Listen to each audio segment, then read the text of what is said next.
Okay, good morning. It's the same day. This is part 2. And it's still a lovely day outside. It's a little chilly, but it's a lovely day.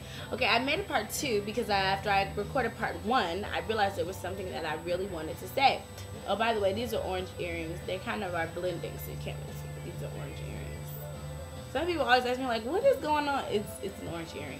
So, this is part 2. I have 2 issues for part 2. Number 1 is I wanted to discuss mental health in Korea because, as I mentioned in the first video, you know, this obviously mentally disturbed person totally violated me on the subway. And it's sad because I realized that, you know, of me, I've been here teaching for a year and some change.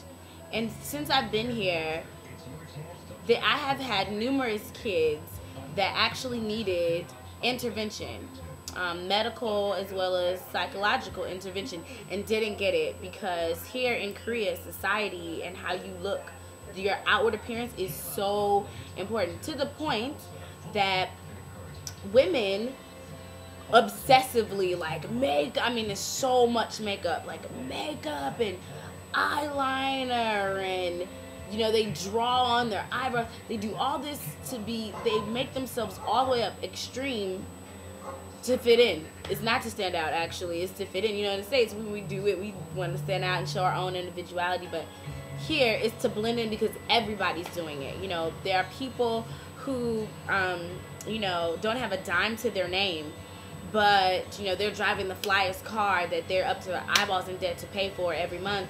You know, just because on the outside it looks like they have it together, and that's what says, oh, you're an okay person because you have it together. Jobs, you know, you have to be silky suit. They have the silky suit. It's a really nice suit, but they have this silky suit that everybody wears. So you have the silky suit with a nice briefcase and spit shine shoes, and you could be totally non-educated, but you get a job because you look the part. Hence why plastic surgery this is the plastic surgery capital of the world, this tiny little country. And I often wonder, like, do Koreans know the statistics, like that they have the highest rate of suicide, and that they have the highest rate of eating disorders, and that they have the highest rate of plastic surgery? Like, do they know that? And if they do, why haven't they, like, governmentally, like, institutionalized better health from the inside out, you know? But anyway, that's a whole other topic. My statement is part 2 because of that, you have parents who have mentally disturbed children who are not receiving the help that they need. Then they could be better humans, but they're more worried about status, and so they think they're doing their child a service by not getting them the help that they need, but really they're doing their child a disservice because, you know, they're not getting the help they need, so they're not going to get better. And any of you mental health professionals know that the longer something is undiagnosed, the longer that something is untreated, then that is it takes that long to actually treat it. So, like, if you have split personality disorder, let's say classic DSM-4, which is the book that they use to classify everything. You have classic DSM-4 split personality disorder, right? So they will put you on a list of 3 different kinds of meds. One is the antidepressant, so that whatever triggers the split personality doesn't kick in. The other one is you see an antidepressant, a mood suppressor, so that with the antidepressant you're not all the time, so it helps balance you out. And then the third one would be a chemical supplement to help rebalance those chemicals in the brain that are imbalanced, which causes split personality to begin with. So they put you on a regimen of those, the basic regimen of those.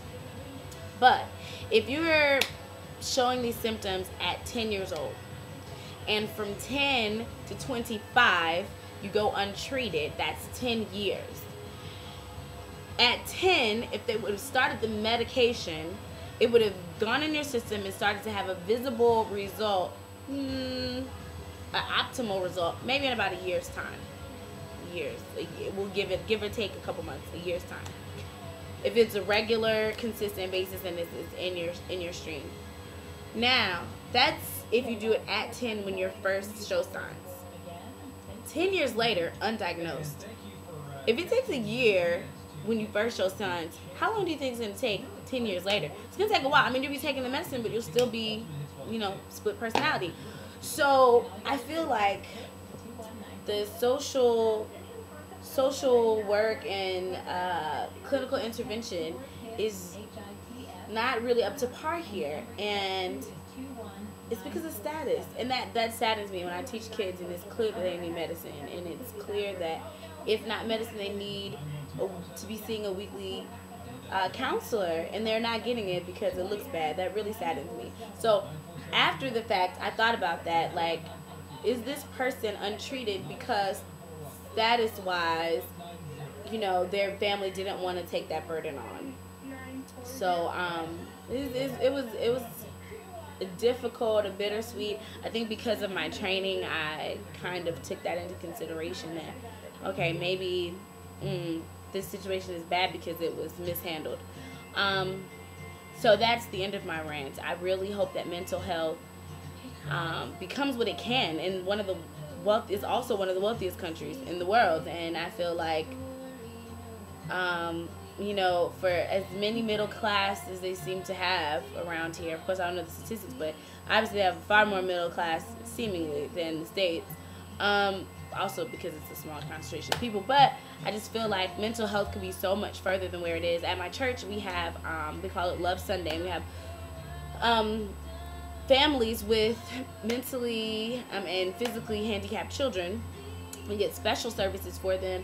Of course, they are allowed to be in our services, but after service, they get special service, so they really can grasp the word. And then we help them throughout the week, and they come and do day camps and things like that.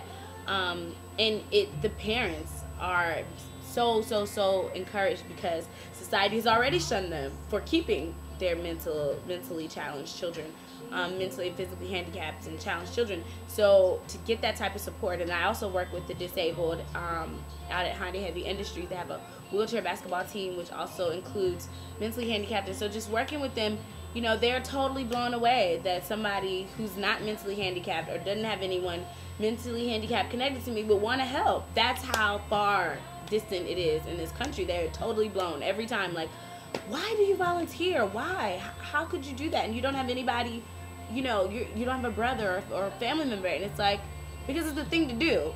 It's to help those who are less fortunate. So that's my rant. That's the end of part 2 for that.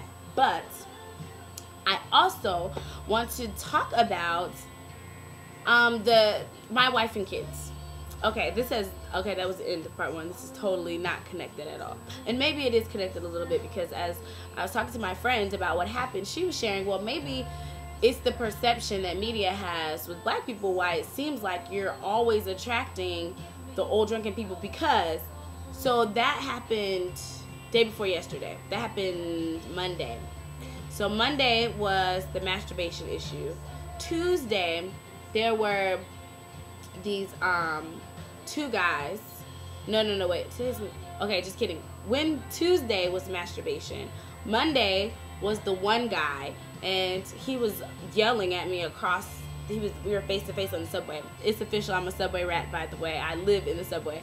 And he was like, "Oh, so beautiful. Do you like Korea?" Of course, he was drunk, and I was like, "Yeah." And he was like, "Oh, where are you from?" And I was like, "America." He said, "Oh, America. Oh, forgive me. I'm drunken." And I was like, I see that. He's like, "Oh, it's okay. Oh. And then he just started asking me these random things, and then I pretended like I fell asleep, which obviously I didn't. I just didn't want him to talk to me anymore. So he gets ready to get off, and he's like, "Good night." You know, and I actually did end up falling asleep. And he's like, "Good night." And I was like, "What?" And he's like, "Good night. Oh, good night." And I was like, "Oh, good night, guys." He's like, "Oh," and left. So, that was Monday night. And then Sunday night, these 2 drunken agencies, which are the old guys, they, like, Koreans are very rough with each other. They're like, "Hey, man." They're really physical with each other. They hit and punch each other a lot. And it's hard. Like, we, you know, in the States are like, "Hey, blah, blah, blah." They're like, wham, wham. So these 2 drunken, I was already on the subway, and these 2 drunken guys, like, were taking turns hitting me in my back. And they were like, "Hey, hey, hey." And at first, I was like, okay, I'm going to need you to take your hands off of me. I'm gonna need you to stop hitting me and keep your hands to yourself. But then I realized, number one, they were drunk. Number two, they were older. Number three, that's Korean style. It's very physical. And so I was like, oh, okay, you know. And they were like, hey. And the other one was like, hey. And they were like, where are you from? And I was like, America. And they're like, oh, can you come with me home? No, I'm not coming with you home because I don't know you. And the other one was like, he's okay, it's okay. He's a good man, not bad man. Go home, go his home. No, I'm not gonna go to his home with you, and you please stop hitting me. And so then the other one was like, where are you going? Where are you going? And I was like, I'm going home. And he's like, oh, I will come. And I was like, no, Andale, no. So my friend was saying that maybe it's because what they see about black people, they think that that type of behavior is okay, or it seems like you always draw them. But then in my mind, I'm like, you know, for real, right now, the trend in Korea is to look like a hooker. That's what we would call them in the States. They're hookers. Their skirts are ridiculously short. Like, you could, like, literally, when they sit down, you always can see their crotches, like, crotch views all the time. And then they wear, like, stack hooker heels. It's because that's what they see on music videos, and they feel like that's the way we should dress also, not realizing that it's a music video. They don't dress like that day to day. So anyway, the women are really, really slutty, kind of in there. And I hate to say it, but it's true. They're very, very, you know, like totally out. And or they have, like, we call them daisy dukes or coochie cutters. They wear the shorts that short, and then they throw like a black pair of stockings on them, like, not even tights, just stockings. Like, it's like I can still see through that, and I still see the top of your underwear. Like, what? So anyway, or they wear the trench coat and it looks like they're naked because their skirt is so short with heels you can't see it. So if you drop them off in America dressed like that, police will pick them up like, oh, you're a hooker, let's go. So I'm in my mind, I'm thinking, you know, there are all these naked women around you. Why are you bothering me? Like, I'm totally clothed, have on pants. They aren't like super tight pants, or even when I wear skirts, they like come past my knee usually. And when they're not, they're like right at my knee. I don't have anything short and hookerish. Like, why are you bothering me? Go bother one of the naked women over there. But apparently, that doesn't matter. So I don't know why. I don't know why it's always the old drunken men who will not leave me alone. I don't know why. Okay, so now part two. Okay, I'm done. That's how it all connected together with mental health and then what they see in attraction. Okay, so My Wife and Kids shows here in Korea. The commercial for My Wife and Kids is, this is the Cosby Show of today. Excuse me? The Cosby Show? Clearly no. The Cosby Show was a doctor and a lawyer who were married, who had 5 children, all of which went to school, made things of themselves, had a great life. It was not a sitcom, which is situation comedy. It was not a sitcom. It was actually a show, like a series show. It was a serious show that had comical points in it, but it was not a sitcom at all. Just much like A Different World had funny parts in it, but it was a TV drama, but it had funny parts in it, which is a very hard thing to pull off, by the way. Congrats, Bill Cosby. But the Cosby Show was based on Bill Cosby, which was not a upper middle class. No, they were an upper class family, black family, which actually was the average. Many families were upper middle class to upper class in the States, not middle class. But the My Wife and Kids is a sitcom, situation comedy, and they have dramatic points thrown in there, but it's a situation comedy. And it's really kind of like a spinoff of Martin. Like, if Martin and Gina got married and had kids, this is what the show would be like. And not to say that it's a bad show. I mean, I laugh. I watch it. I laugh. But to put it on the same plane as the Cosby Show, again, like I said, maybe that's how they see black people, because this is what they're being shown. That, oh, this is the average black family. You know, if they have money, which they don't even have money. Like, they're middle class. Like, he owns a business. It's not like he's wealthy. You know, his son has a baby at 16 in the show. His daughter goes through all sorts of identity issues, and not to say these aren't real things that really happen. What I am saying is that that's not a fair representation of all black people in America, and that certainly as heck is nowhere near the Cosby Show.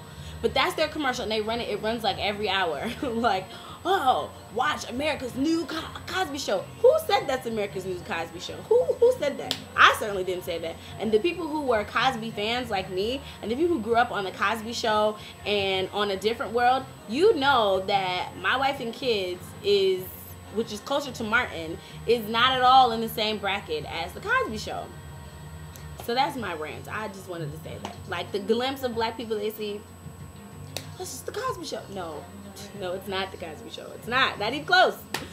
So, if anything, they need to run black reruns here. Cosby Show, A Different World. They just keep those on repeat. Run those on repeat. So they can get a fair view of all the different kinds, especially Different World, because you know you have black people from all over the United States in a college setting, being educated and going through real life issues, but you know, in a positive light, and that's what needs to be shown here. I feel like in Korea. So maybe I'll have to write one and try and sell it. Would you guys be in my show if I did like a remake of A Different World in a different country? Would you guys come? Okay, so anyway, that's what I want to say. That's my part 2. All right, so have a wonderful day. I'm off to work. I actually have some, whoa, wrong direction, wait. Whoop, here we go. It's hard to do things on this camera. Anyway, so I have to cop shit out of work for a meeting, but have a wonderful day, guys, and I will see you soon. You've been watching MKJTV. Do it with me. MKJTV. MKJTV. Bye. What's up, kids? Okay, so I actually, my lighting still is not great. Like, this light only shines like right there. So, but I did want to take a moment and let you guys know that I found an everyday makeup. Yay! So this is kind of an attachment to the other video. Ouch, really briefly. So I have on MAC. Picture that. So I'm wearing MAC makeup. It is Chogamanya.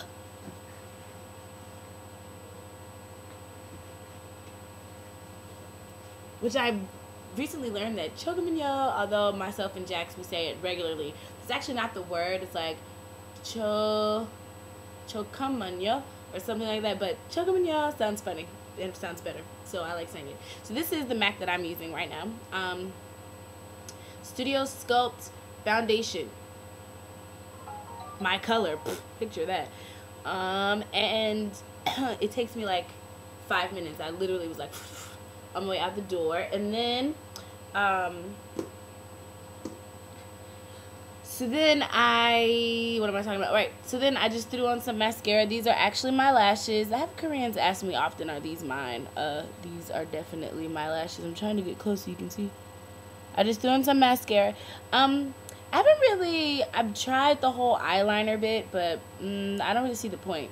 I feel like I'm okay without it. So maybe one day I'll like grow into it and say, oh, I should have liner. But yeah, so this is my everyday makeup. So it's really plain. I don't like to look like I have on makeup. Like, yeah, so MAC mascara.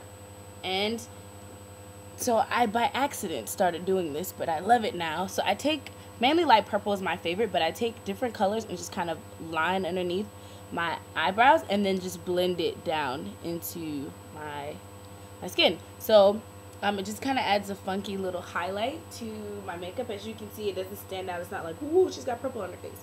So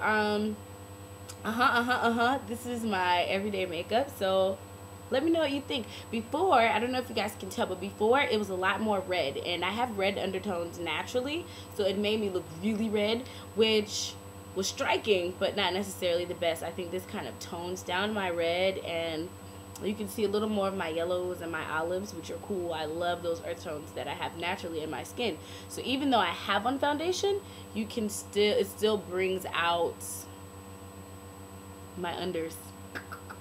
I like it. I like it a lot. Oh, also I have on blush, but it's also MAC. One second.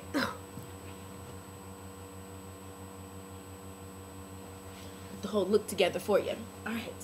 So, so this MAC is orange. I don't know if you can see, but it's like orange light shimmer. Now, I know you're thinking a dark-skinned woman with orange blush, even wearing MAC. Like every time I walk into the MAC store here, they're like, they immediately want to say, we don't have anything for you. And then I walk out with like blush or shadows and they're like, how is she doing that? I'm like, haha. So, being dark, I've found that I can pull off so many more looks than, say, an Asian or a lighter skinned person, and I think that's cool. Like, I didn't know that, but I think that's really cool. So anyway, this is orange, and what I do, thanks to Charlie Cheer, be sure to check out her station. What I do is I take blush. I put on my primer first, which is the all natural primer they have here, and I put on my blush, and I put a lot on, like, and it looks like I have orange blobs on my face. But then I take my dandy makeup and I just all over, like, with the blush, and it blends so that although my areas, as you can see, are highlighted, it still looks natural. So it doesn't look like, oh, she has foundation and blush on. So it just looks really natural, like those places are highlighted and they're orange. It's orange blush, and I love it. I love it. I love it. So I have on orange and purple and MAC on my face. Take that, dark skin. Because, you know, society makes you feel like, you know, unless you're like dark skin with flawless skin, like there's no makeup for you. And there's a lot of makeup, and this is a new journey for me, and I'm really excited about it. So I like it because I don't feel like I have makeup on. So this is my everyday look. Hope you enjoyed. This is a little bit of a blah, blah, blah. For my lady viewers, I'm sorry guys, I know that the guys don't really care about makeup, but for my lady viewers, this is my new everyday face. I hope you like it. Thank you, boo. Have a wonderful day, darling. See you guys. I'm gone for real this time. Bye. As soon as I find the stop button.